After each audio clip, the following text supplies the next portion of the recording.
since the trailer of Mortal Kombat Legacy Collection came out a few weeks ago, the hype of this game and the Mortal Kombat media is real. We got the reboot, the sequel to the 2021 movie coming out in October of 2025. And now we got digital Eclipse Mortal Kombat Legacy Collection coming later this year. What a time to be a Mortal Kombat fan in general. So it seems like digital Eclipse had an interview about the collection. So we're finna get into this article and see what this whole thing is about. Digital Eclipse has gained a reputation throughout the industry for its lavish collections of retro games, featuring generous helpings of extra content that help to tell the story of games development. At Sony's State of Play presentation in June, the company revealed its latest project, Mortal Kombat Legacy Collection. It's a long time coming, says Stephen Frost, head of production at Digital Eclipse. He worked on Street Fighter 30th Anniversary Collection back in 2018, and he recalls the discussion at the time about which fighting game franchises to do next. I was thinking it would be great if we could do Killer Instinct, or it'd be great if we could do lesser known ones like Primal Rage, he says. But Mortal Kombat was always obviously the next after Street Fighter. Unfortunately, the negotiations back then with franchise owner Warner Bros. Came to nothing. Everything sort of fizzled out. So, what he's actually saying is that Warner Brothers is a tough company to deal with because they're so strict with their games being released in certain times. So I would like to think that if NetherRealm Studios would have worked with Digital Eclipse officially instead of Warner Brothers, because Warner Brothers games have been the biggest cancer to the video game industry itself. So that's why it's so hard for a lot of us to just deal with what we have now. But I feel like as a fan, we want more of what they're giving us. The catalyst for getting things moving once more was the release of Atari 50, the anniversary collection in 2022, which is pioneering interactive documentary approach, combining video interviews with playable versions of past games. That's really when the conversations turned and became a little bit more serious. He says Warner could clearly see the potential of applying the same approach to Mortal Kombat. The deal was finalized, signed late last year. I did not know this. I did not know that they came to an agreement last year when they released Reader's Rewind, which is a good game, by the way. I'm getting that game soon. It was like a Christmas holiday present. I bet it is, because it seems like Christmas just came early in June. And now we're getting more updates about the Legacy Collection coming to San Diego Comic-Con next month, which is crazy. As with Digital Eclipse previously released, such as the Tetris Forever, the aim of Mortal Kombat Legacy Collection is to provide the most comprehensive history of the game possible, right down to include the technology can promise handheld ports. One of the things that became clear to me earlier on is that everybody has their version of Mortal Kombat, says content editor Dan Emmerich, who joined Digital Eclipse at around the time Atari 50 was released. He grew up playing the Sega Genesis version of the game. I still have that copy, both Mortal Kombat 1 and 2, in my room. But he recently talked to someone who gave a passionate defense of the Game Boy port, which they spent hours playing in the back of a car on family trips. It's not the best version of Mortal Kombat, he says, but there are people out there that have very vivid and strong love and memories for specific versions. And I agree with that as well, because everybody has their favorite versions of Mortal Kombat on certain ports. But the Super Nintendo is not one of them in my opinion, because they replaced blood with sweat. They didn't even bother to put the blood code on the SNES port, which thankfully for the Sega Genesis you can do that. Emmerich adds that because few people who grew up in the 90s would have been lucky enough to own, says, both a Genesis and Super Nintendo, the collection offers a way to see what was going on the other side.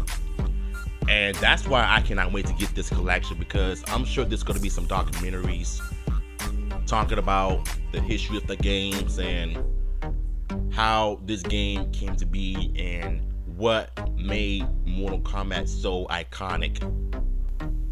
He's been on his own journey of discovery and putting it together, since it marks the first time he has played the Game Gear and Sega 32X version of Mortal Kombat 2. Playing these alternate takes for the first time has made a game that he knows very, very well into something brand new, he says. Frost adds that some people can be a little salty about the inclusions of ports that are less than perfect in collections such as like Mortal Kombat on the Game Boy, with his severely cut down roster of characters. It's an affront to them for some reason, he says. I'm like, just because you didn't grow up playing it, someone else did. Mortal Kombat Legacy Collection features arcade handhelds and console versions of the first 4 games in the series, and online play as well. But Digital Eclipse has also promised more content to come. Now, this is the one thing that I'm mostly excited about, because we're getting all of the versions of the Genesis, the Super Nintendo, the Game Gear, the Game Boy, arcade versions, of course, Sega 32X version, the Game Boy and Game Gear, etc. We're also getting video interviews, documentaries about the game, but I feel like there's more than what we're getting with the collection. And something tells me that we're gonna probably get Deadly Alliance, Mythology Sub-Zero. I can't believe I'm about to say this, but my biggest fear is we're gonna probably get Special Forces. I don't want that shit in the collection at all, because I don't like the game. I think it's terrible. It's the worst thing they've ever made in the first place. But I am, however, excited to see if they're gonna bring the 3D versions of the games into this collection. Deadly Alliance, Deception, Armageddon. I think those are the 3 best games, in my honest opinion. Even though I played it one time back in high school, I wasn't really feeling it because I was only familiar with Deception and Deadly Alliance for the most part. But that's just me. But if it does end up coming to the collection, I would love to try it anyway, out of curiosity. Why so coy? Is it perhaps that this forthcoming content has yet to be signed off? There are always cases with these collections where there's potential issues with rights, or from a scoop perspective, trying to get something up and running in a timely manner, amidst Frost. But in this case, it's more about keeping that air of mystery, because Mortal Kombat has always been about secrets. The Mortal Kombat collection is part of a growing industry-wide trend for re-releases and remasters. The Mortal Kombat collection is a part of a growing industry-wide trend for re-releases and remasters, perhaps because, as Night Drive CEO Stephen Kick pointed out recently, publishers have released as a Night Drive CEO Stephen Kick pointing out recently, publishers have realized there's money to be made from their decade-old back catalogs. Frost thinks there's a lot more industry discussions about the preservation now. Companies more boldly are thinking about like, okay, we have all of this older IP, all of this old code, all these old assets. We should probably get a little bit better at it.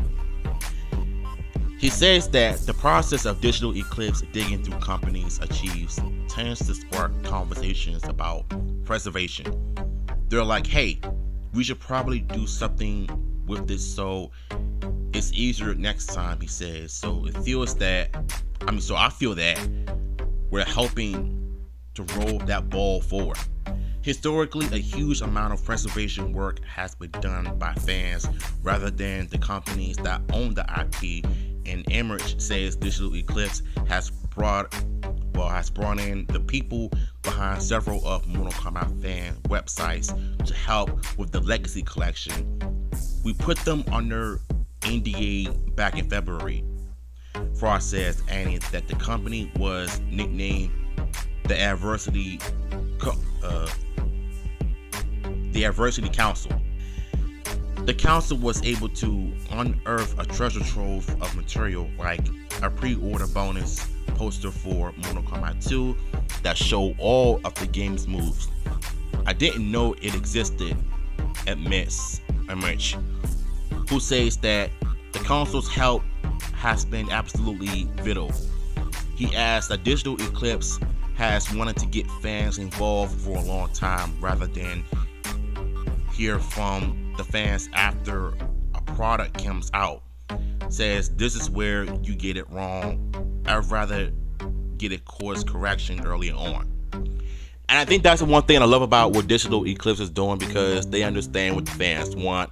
The fact that they're actually getting the fans involved in this project is just crazy to me, which is all. Yeah, I'm liking what I'm seeing. I'm loving what I'm hearing so far. We're getting all the information about the games, and I believe that there's more to come when Comic-Con comes around. The process of getting fans involved with remakes and re-releases is becoming increasingly normalized. When developing Tomb Raider 1 and 3 remastered and Legacy of Kain, Soul Reaver wanted to remaster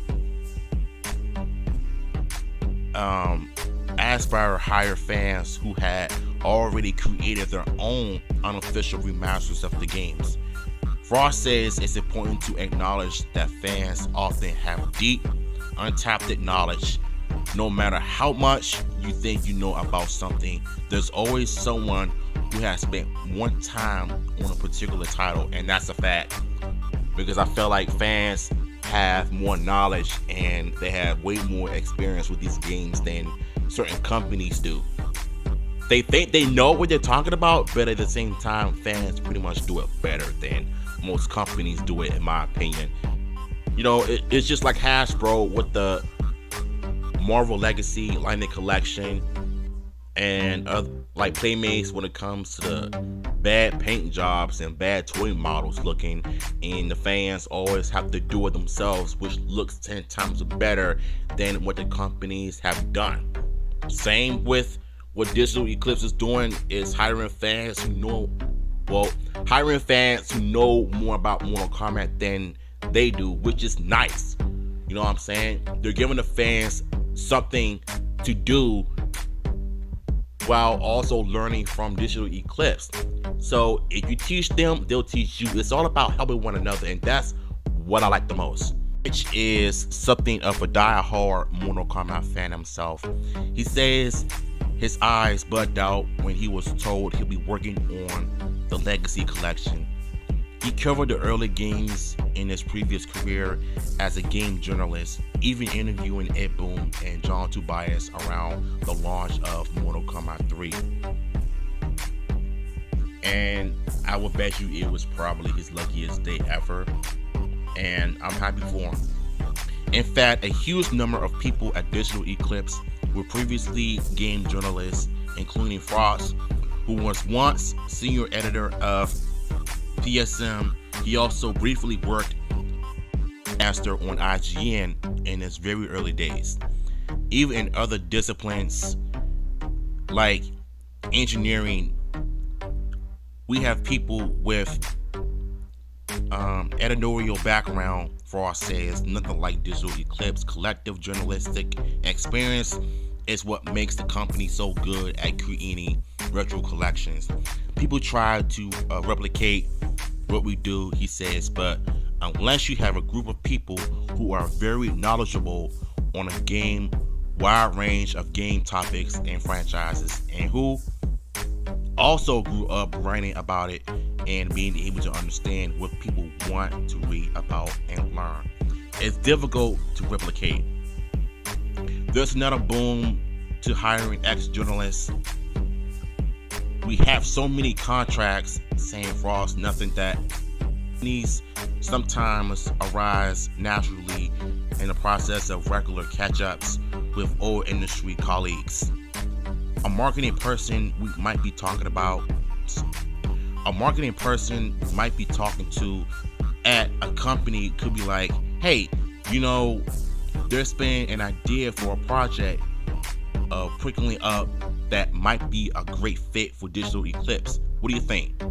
He asked that being taken over by Atari in 2023 has helped too, since the firm has been tireless in promising retro games and helping to bring more awareness to games preservation. But above all, Digital Eclipse is finding that more and more companies are knocking on his door as a result of his growing reputation. We have sort of become one of the few de facto places, especially in the US, where we have understand not only how to take these older games and get them to run on modern platforms, but also how to reach out and meet with people and talk to people to find all of the marketing materials and press materials and all of that behind the scenes content that might have been scattered to the winds.